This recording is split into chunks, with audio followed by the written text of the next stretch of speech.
Well, hello everyone. Welcome to our YouTube channel, Exploring Tampa Bay Commercial Real Estate. I'm Jay Wittner. And I'm Rachael Manzanares. We do a show about the local happenings in commercial real estate.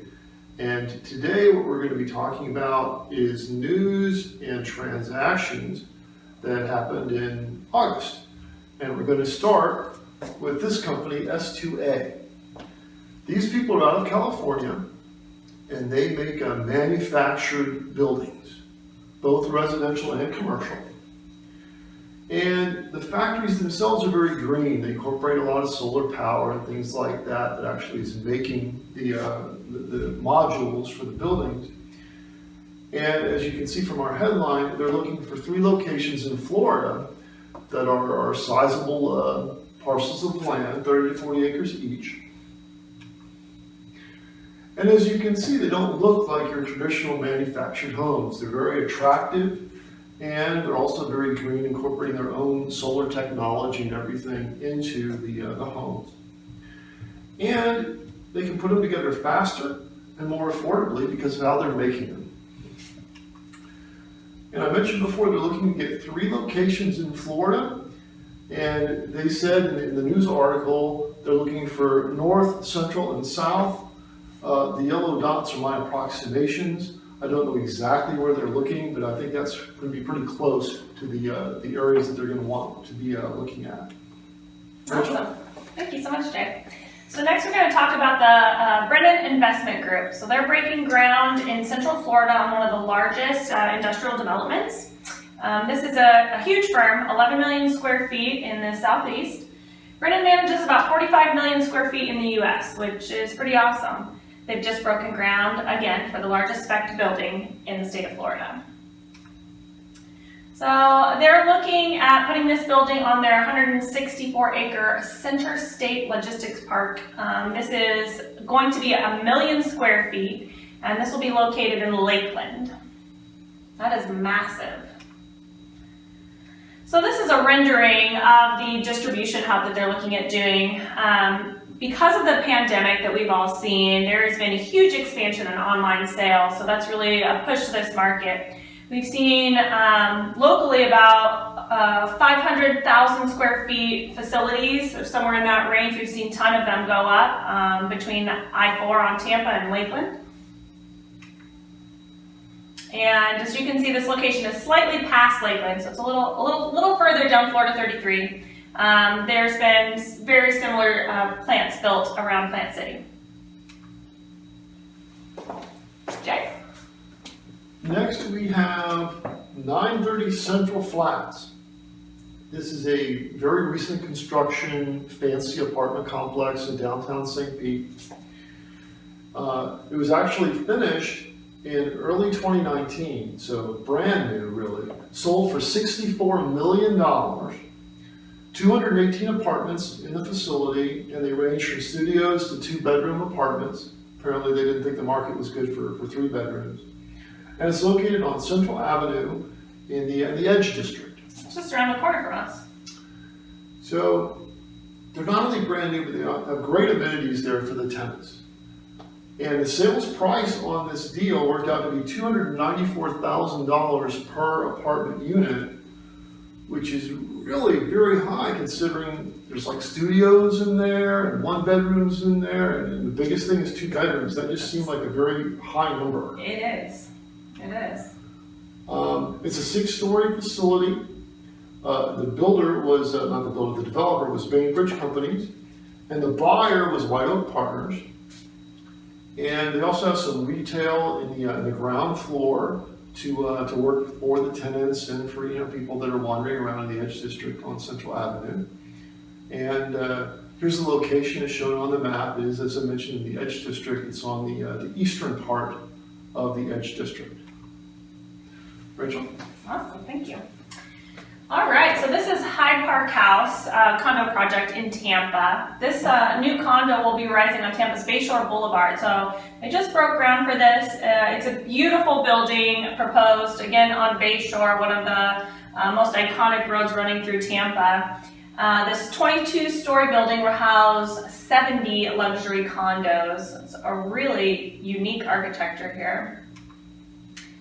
So this is being done by Coulter, has developed 24 luxury condo projects in this area. Most of their projects have been located in Florida, and they developed a couple major projects in Canada, including a massive 517 condo unit in Toronto. That's crazy.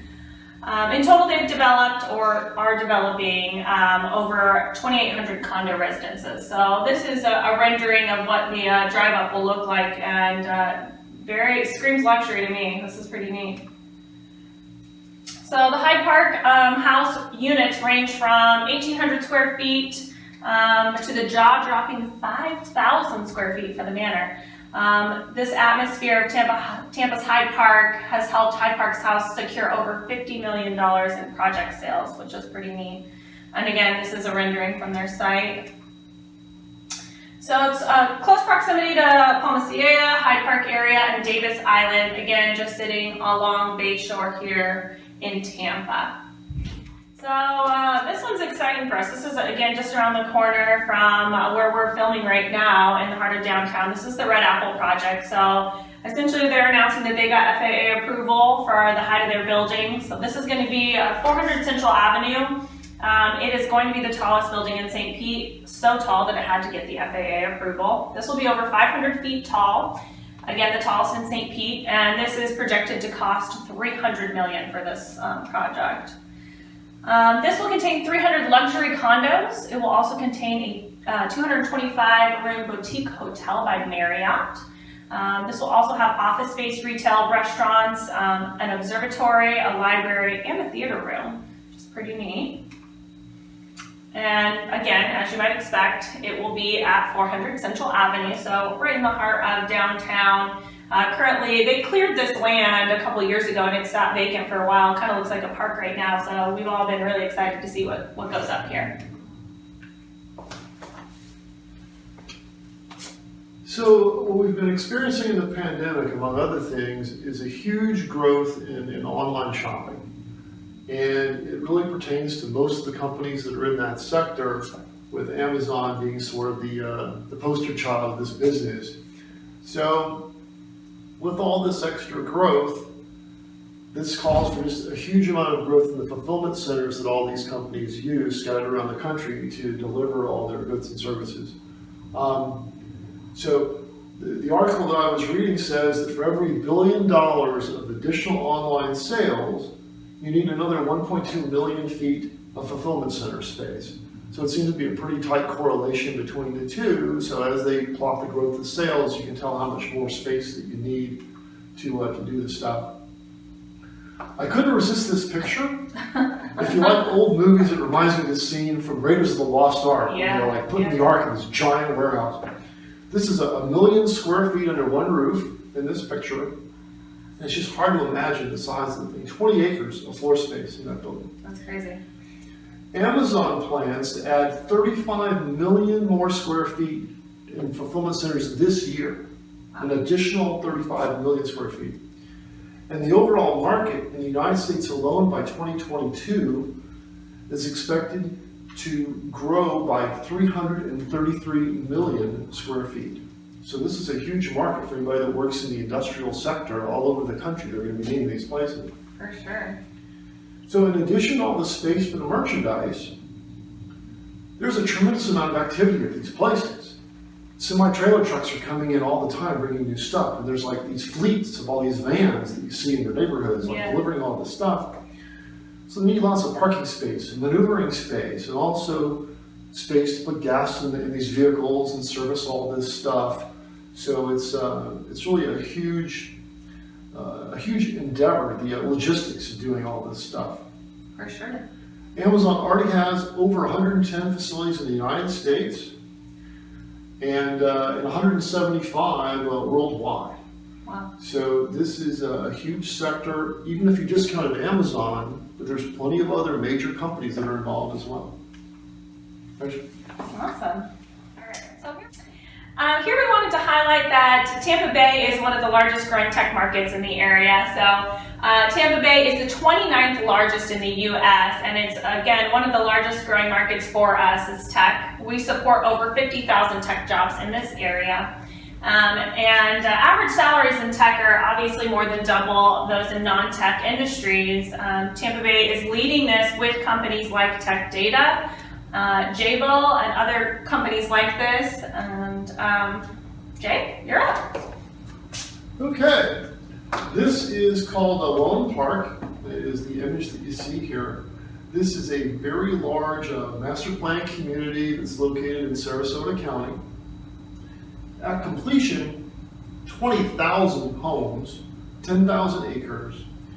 And what the news was is they're just starting now on the downtown component, sort of the retail business hub for Wellen Park. So they're going to spend $60 million on this sort of the downtown part with over 50,000 square feet of retail space. The guy behind this is Rick Severance. And you may have heard of a famous community in the Florida's Panhandle called Seaside that has really neat architecture and was made famous by the old movie The Truman Show.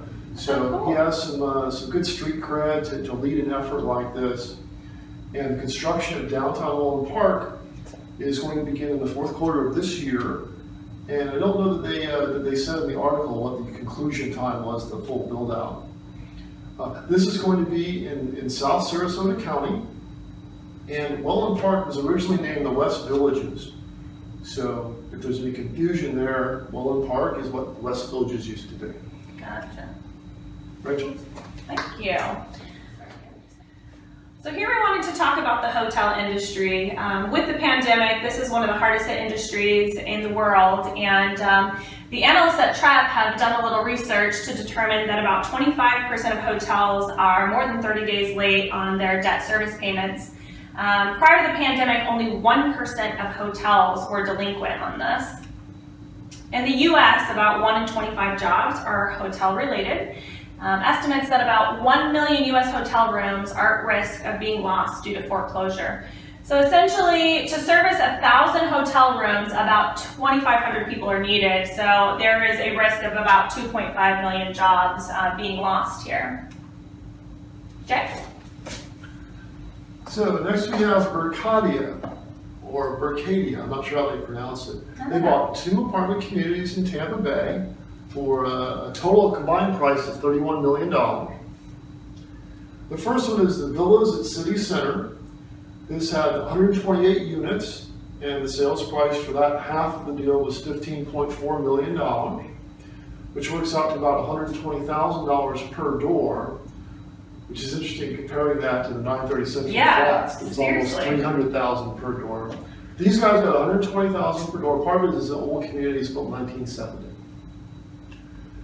And the location of this is Temple Terrace, and it's not too far from Busch Gardens, if you know the North Tampa area. The second complex in this deal was the Pine Tree Apartments. This was a smaller complex with 110 units, and this sold for $15.5 million for a little bit more, I guess because it was a newer facility, $141 per door. And this one was built in 1985. And the location of this one is near Del Mabry and Hillsborough Avenue in Tampa. Next. Thank you. Next, we're going to talk about the Regency North office part. So this recently sold in Brennan for $24.3 million. This consists of 3 buildings and it totals almost 200,000 square feet. So buildings like this we expect to sell more frequently and be a little bit more popular because it's a single story. Moving forward, because of the impacts of the pandemic, there's less common area space share. So you're not sharing elevators or large lobbies. So we expect more projects like this to sell. So this is located again in Brandon. This is near the intersection of I-75 and State Road 60. Jay? So next we have a project that's the redevelopment of the old police station on Central Avenue. And the news is the St. Pete City Council just approved an $80 million plan for this redevelopment. So they reviewed everything and they like it. Construction is going to begin in the first quarter of 2021, so not really far away. We're already in September. Yeah. And this is supposed to be wrapped up, the project, by early 2023. So what's involved here? Well, it's on a 2-acre parcel. It's an $80 million deal. And there's basically 4 million pieces of it other than the parking. 100,000 square feet of Class A office, 56 condos, 30 apartments, and also 22,000 square feet of retail. So it's going to be a very nice project, and it's located in downtown St. Pete at Central and 13th Avenue. I'm excited for that one to happen. I feel like it's Yeah, a long time that coming. old building is not really looking so good. No, So it'd be excited very for nice for something that to happen. Awesome, thank you. Next, we're going to talk about a $27 million deal. So CTO Realty just bought an office building in Tampa's Sable Park. This is a 120,000 square foot office building, and it is situated on a 12-acre parcel. This building was built in 1998, and since it was built, it's had the same tenant, Ford Motor Company, and they plan to stay. So this sale price works out to about $223 per square foot. Beautiful building. It's located near the intersection of North Falkenberg Road and East Martin Luther King. So I'm not too far from the fairgrounds. Very nice. Next, we have the Sunny Grove Mobile Home Park, which sold for $10 million. That's crazy. So this place is up in Clearwater, and the park itself has about 125 different parking spots for residents there. So it's, I don't really know if it's like a medium-sized park or not, but roughly 125 different, I guess, families are there. The strong part was 98% occupancy. So you gotta love that as a buyer. The place is full when you start. This is a 55 plus community, and you can see from the image there, it seems like it's fairly well kept. Yeah. And where this is it's on Gulf to Bay Boulevard, near where Gulf to Bay hits 19, as you can see from the image there. Rachel, you want to wrap things up? Sure, why not? So that's our show for you today. Thank you so much for joining us with Exploring Commercial Real Estate Tampa Bay. Again, I'm Rachael Manzanares. This is Jay Wittner. We do our show every Wednesday afternoon. Please make sure to subscribe to our channel and tune in to find out more about commercial real estate in Tampa Bay. Have a great one. We'll see you next time.